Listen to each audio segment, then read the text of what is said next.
그 성경에 믿음의 조상이라고 소개된 신실한 사람이 있습니다. 아브라함이죠. 이 아브라함이 하나님의 말씀을 순종해서 자리를 잡은 곳이 가나안입니다. 근데 거기에서 흉년을 만나게 되죠. 살려고 왔는데 죽을 것만 같은 거예요. 하나님의 인도하심을 따랐는데 오히려 삶의 환경이 더 악화됐습니다. 그래서 일단 하나님의 말씀을 또 인도하심을 불순종하고 먹고 살기 편한 고대 이집트의 제국으로 피하게 됩니다. 거기 가서 잘 될 줄 알았었는데 체면 구겨지게 되고 지도자인 바로에게 망신만 당하고 돌아오게 됩니다. 하나님의 돌보심으로 다시 가나안 땅으로 올라오게 되죠.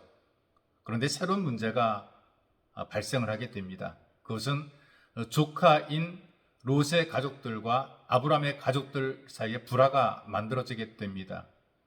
이런 불화의 문제, 갈등의 문제 속에서 아브라함이 어떻게 대처를 하고 있는가? 그 선택과 삶을 통해서 우리가 살아가는 세상에서 어떤 사람이 잘 되는 사람인가를 보게 됩니다. 그것은 지금 나는 무엇에 의해 움직이는가 하는 것이죠. 나는 무엇 때문에 움직이고 있는가? 나는 무엇에 의해 움직이고 있는가? 이걸 알기 위해 하나님 말씀을 소개하고 또 하나님 말씀을 통해 배우려고 합니다. 창세기 13장 5절에서 9절까지 말씀을 제가 여러분들에게 읽어드리겠습니다. 아브라함의 일행 롯도 양과 소와 장막이 있으므로 그 땅이 그들이 동거하기에 넉넉하지 못하였으니 이는 그들의 소유가 많아서 동거할 수 없었음이니라. 그러므로 아브라함의 가축의 목자와 롯의 가축의 목자가 서로 다투고 또 가나안 사람과 브리스 사람도 그 땅에 거주하였는지라.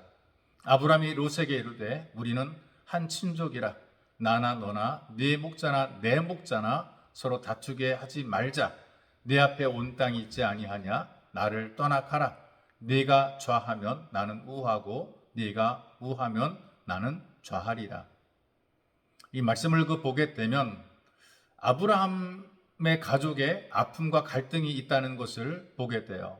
아들처럼 키운 조카 롯과의 갈등이고 불편한 것이고 또 아픔이죠. 근데 이 갈등으로 만들어진 갈등이 된 원인이 뭐냐?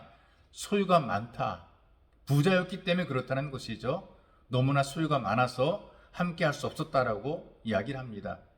재물이 적었을 때는 같이 할 수 있었었는데 불편한 줄도 몰랐었는데 풍부해질수록 재물이 많아질수록 거부가 될수록 함께 할 수 있는 자리가 줄어들게 되는 것이 있죠. 그래서 결국 아브라함의 일꾼들과 롯의 일꾼들이 서로 자리 다툼, 영역 다툼을 하게 됩니다. 세상의 원리라고 하는 것이 힘 있는 자가 약한 자를 누르는 것이거든요. 99마리의 양을 가진 부자라도 한 마리의 양을 가진 가난한 사람이 그 한 마리의 양까지 빼앗아서 100마리 만드는 것이 세상의 원리란 말이죠. 이렇게 물질을 쌓아갈 때 사람들이 부자다, 잘 산다, 잘 됐다 이렇게 얘기를 합니다. 그런데 이 아브라함은 이런 갈등 속에서 하나님을 믿는 믿음의 원리를 따라 움직이고 있다는 것을 배우게 돼요. 눈앞에 계산되는 이익이라든가 손에 따라 움직이는 것이 아니거든요. 주판안을 튕기거나 머리를 굴리는 것이 아니라 하나님을 믿는 믿음으로 움직인다는 것입니다. 그래서 아브라함은 선택 권리를 먼저 롯에게 주고 있는 것을 보게 돼요. 원래 이 아브라함이 집안의 최고 어른입니다. 얼마든지 먼저 선택할 권리가 있어요. 그런데 자신의 권리와 자존심을 포기를 합니다. 롯과의 갈등과 아픔 속에서 아브라함이 선택한 것은 눈앞에 보이는 현상이 아닌 거예요. 하나님께서 무엇을 기뻐하실까? 하나님의 뜻을 따라 선택하고 결정한 것, 바로 이것을 우리는 믿음이라고 얘기를 합니다. 이전에 아브라함을 움직였던 것이 어떤 것인가? 이런 믿음 이전에 자기 주변의 환경입니다.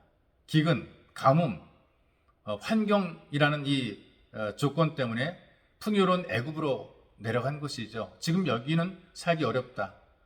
근데 애굽에서 아브라함은 사라와의 관계보다 자신의 생명을 더 중요하게 여겨서 이 사라를 이 바로에게 보내는 결정을 하게 되죠.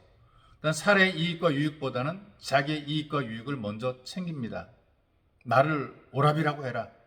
남편이라고 할 때 나를 죽일지 모른다. 자기 먼저 챙기는 이런 비겁한 모습, 비굴한 모습을 보이고 있단 말이에요. 근데 지금 여기 보니까 자기의 재물보다 롯과의 관계를 훨씬 더 중요하게 여기는 것을 보게 돼요. 내 유익보다도 롯의 유익을 더 생각하죠. 이게 성숙해진 증거가 됩니다. 동일한 문제로 한 번은 실패했지만 두 번은 실패하지 않은 것이죠. 오늘 여러분과 저의 삶을 움직이고 주장하고 판단하게 하는 원리가 어떤 것인가? 다른 것이 아니라 하나님 말씀이 되어야 됩니다. 다시 말씀드리지만 잘 사는 사람은 잘 사는 이유가 있고 잘 되는 사람은 잘 되는 이유가 있어요. 그건 왜 그러냐? 말씀을 따라 믿음으로 움직이기 때문에 그렇습니다.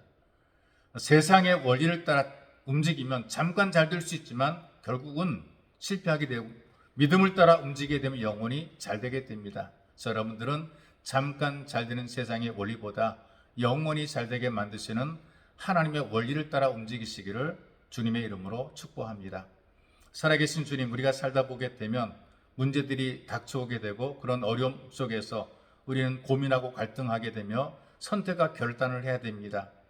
왜 대부분 자기 눈앞의 이익을 먼저 생각을 하고 내 편리한 것을 생각하며 내 생명만 생각하고 내 것만 챙기려고 하는 이기적인 삶으로 살아갈 때가 많습니다. 주님, 우리가 하나님께서 원하시는 것이 무엇인지, 주님께서 기쁨이 어떤 것인지, 주님을 기쁘시게 하기 위해서 우리의 삶을 들여 살아가도록 은혜를 덧입혀 주옵소서. 하나님께 귀하게 쓰임받는 쓸모 있는 사람으로 성공적인 삶을 살도록 은혜를 덧입혀 주옵소서. 보배로우신 예수님의 이름으로 기도하옵나이다. 아멘.